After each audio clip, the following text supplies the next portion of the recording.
মৰমৰ অকণিহঁত মই বৰ্ণালী শইকীয়া বাইদেৱে তোমালোকলৈ লৈ আহিছো ঝংকাৰ পাঠ্যপুথিখনৰ 6 নম্বৰ অধ্যায়ৰ 2 নম্বৰ অংশটি আহাচোন এই অংশটিত কিনো আছে চাও লিখো আহা আমি যে আগৰ অংশটিত এটা দফা পঢ়িছিলো মনত আছেনে দীপাহঁতৰ বিষয়ে দীপাহঁতে কেনেকৈ পথাৰলৈ গৈছিল মনত আছে নাই ফৰিং ধৰিছিল গতিকে সেই দফাটোৰ লগত মিল থকা কিছুমান প্ৰশ্ন আছে সেই প্ৰশ্নসমূহৰ উত্তৰসমূহ আমি লিখো আহাচোন প্ৰথমতে আমি চাও আহাচোন প্ৰশ্নটো কিনো আছে পথাৰত দীপাহঁতৰ মাক দেউতাকে কি কৰি আছিল মনত আছে নে কি কৰি আছিল বাৰু আমি উত্তৰত লিখিব লাগিব পথাৰত দীপাহঁতৰ মাক দেউতাকে ধান দাই আছিল এইবাৰ চাও আহাচোন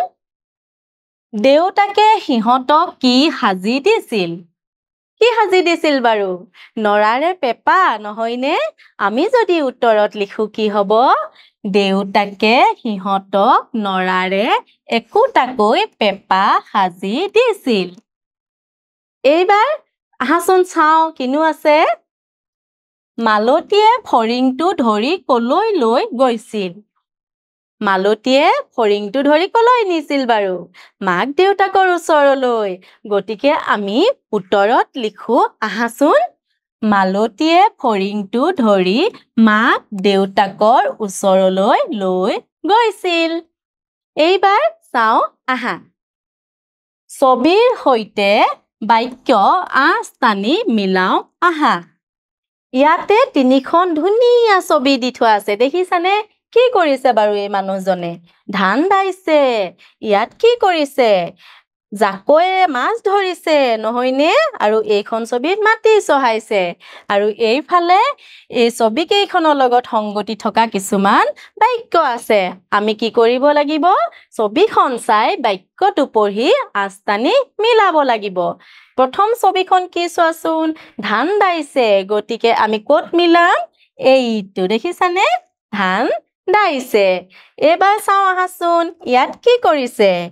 জাকৈ বাইছে নহয়নে মানুহগৰাকীয়ে জাকৈ বাইছে ক'ত মিলিব বাৰু এইটো জাকৈ বাইছে আৰু ইয়াত কি কৰিছে ট্ৰেক্টৰেৰে মাটি চহাইছে গতিকে আমি ক'ত মিলিব এইয়া মাটি চহাইছে এইবাৰ চাও আহাচোন জানো আহা ইয়াতে কিছুমান কি আছে যুক্তাক্ষৰ আছে দেখিছানে তোমালোকে এই যুক্তাক্ষৰসমূহ আমি আহাচোন জানো কোনটো যুক্তাক্ষৰ কেনেদৰে উচ্চাৰণ কৰে প্ৰথমতে আছে দন্তীয় হ যোগ থ দুইটা লগ হৈ গলে আমাৰ উচ্চাৰণটো কেনেকুৱা হ'ব হয় থ স্থ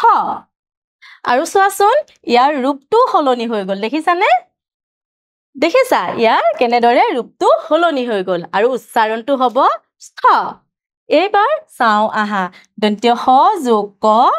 হয় কয় কি হ'ব উচ্চাৰণটো হয় কয় স্ক কি হ'ল উচ্চাৰণটো স্ক এইবাৰ চাও আহা দন্তীয় হ যোগ ত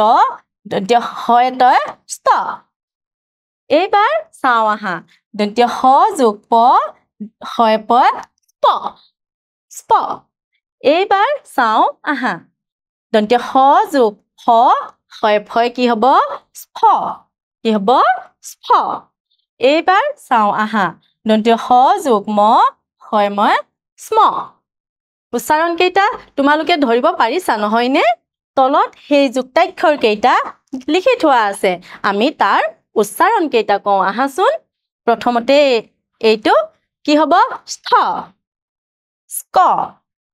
ষ্ট স্প স্ফ স্ম পাৰিবানে তোমালোকে আকৌ এবাৰ কৈছো আহা স্থ স্ক ষ্ট স্প স্ফ স্ম নিশ্চয় পাৰিবা নহয়নে এইবাৰ চাও আহাচোন শুনো আৰু কওঁ আহা আমি যে পঢ়ি আহিছিলো যুক্তাক্ষৰ কেইটা সেই যুক্তাক্ষৰ কেইটা থকা কিছুমান শব্দ আছে এই শব্দ কেইটা প্ৰথমতে মই পঢ়ি যাম তোমালোকে শুনি যাবা তাৰ পাছত তোমালোকে পঢ়িবলৈ যত্ন কৰিবা আহাচোন চাও শব্দ কেইটা কিনো আছে স্থান আস্থা প্ৰস্থান স্থবিৰ স্কেল স্কুল নমস্কাৰ পুৰস্কাৰ বস্তা সস্তা স্তৰ ৰাস্তা স্পৰ্শ স্পৃহা নিস্পৃহ ইস্পাত পাৰিবানে তোমালোকে আকৌ চাওঁ আহাচোন স্ফূৰ্তি স্ফটিক স্ফুলিংগ স্ফুৰণ স্মৰণ স্মাৰক স্মৃতি বিস্মৃতি শুনিলানে তোমালোকে এইবাৰ তোমালোকে পঢ়িবলৈ যত্ন কৰিবা এইবাৰ চাওঁ আহাচোন শব্দবোৰ পঢ়ো আৰু যুক্তাক্ষৰ লিখো আহা ইয়াতে কি কৰিছে কিছুমান শব্দ দিয়া আছে আৰু এই শব্দসমূহ আমি পঢ়ি লৈ তাত থকা যুক্তাক্ষৰসমূহ এই খালী হৈ থকা ঠাইত লিখিম লিখাৰ পিছত শব্দটোনো কি হ'ব আমি পঢ়ি চাম আহাচোন আমি চাওঁ কিনো আছে প্ৰথমতে চাওঁ আহা শব্দকেইটা কি আছে স্থান স্কেল স্তৰ স্পৰ্শ স্ফুলিংগ স্মৃতি আৰু ইয়াত থকা যুক্তাক্ষৰ কেইটা আমি খালী ঠাইত কি কৰিব লাগিব লিখিব লাগিব আহাচোন প্ৰথম শব্দটোৰ পৰা আমি লিখি চাওঁ স্থান ইয়াত যুক্তাক্ষৰ কি হয় স্থ ইয়াত আমি লিখো আহাচোন কি হ'ল বাৰু আস্থান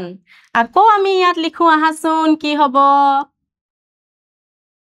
কি হ'ল প্ৰস্থান নহয়নে এইবাৰ আমি দ্বিতীয় শব্দটো চাওঁ আহা ইয়াত কি আছে স্ক আছে আমি লিখি চাওঁ আহাচোন কি হ'ব ক নমস্কাৰ হৈছে জানো আমি কি পাইছো নমস্কাৰ বুলি পাইছো গতিকে ইয়াত কি লাগিব আকাৰ লাগিব নমস্কাৰ নহয়নে এইবাৰ আকৌ আমি লিখো আহা লিখি চাওঁ কি হ'ল বাৰু শব্দটো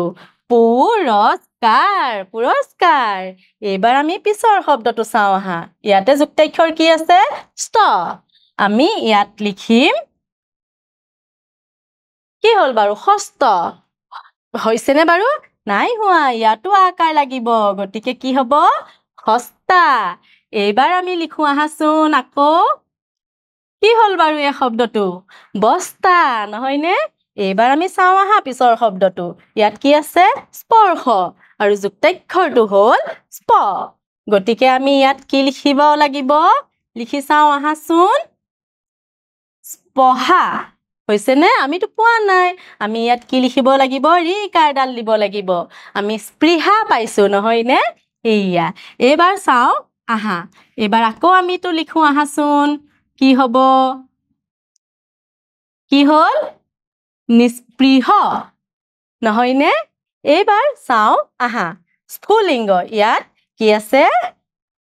তোমালোকৰ কি আছে বাৰু স্ফু স্ফ আছে নহয়নে যুক্তাক্ষৰটো আমি ইয়াত লিখি চাওঁ আহাচোন স্ফূৰ্তি আমি হস্ৰকাৰ দি দিলে স্ফূৰ্তি নহয়নে ইয়াত আমি আকৌ লিখি চাওঁ আহা কি হ'ব স্ফটিক নহয়নে এইবাৰ আমি শেষৰটো চাওঁ হা ইয়াত স্মৃতি যুক্তাক্ষৰ হ'ব স্মৰ স্ম নহয়নে আমি ইয়াত লিখি চাওঁ আহা কি হ'ল বাৰু শব্দটো স্মৰণ নহয়নে আকৌ আমি ইয়াত লিখি চাওঁ ইয়াত কি হ'ব আমি লিখি চাওঁ আহাচোন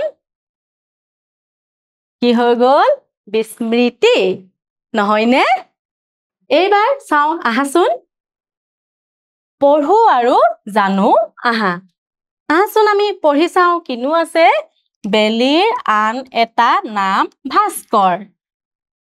ভাস্কৰে লোকগীতত প্ৰথম পুৰস্কাৰ পালে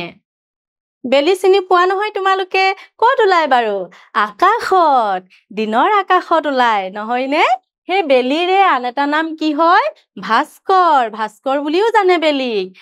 আৰু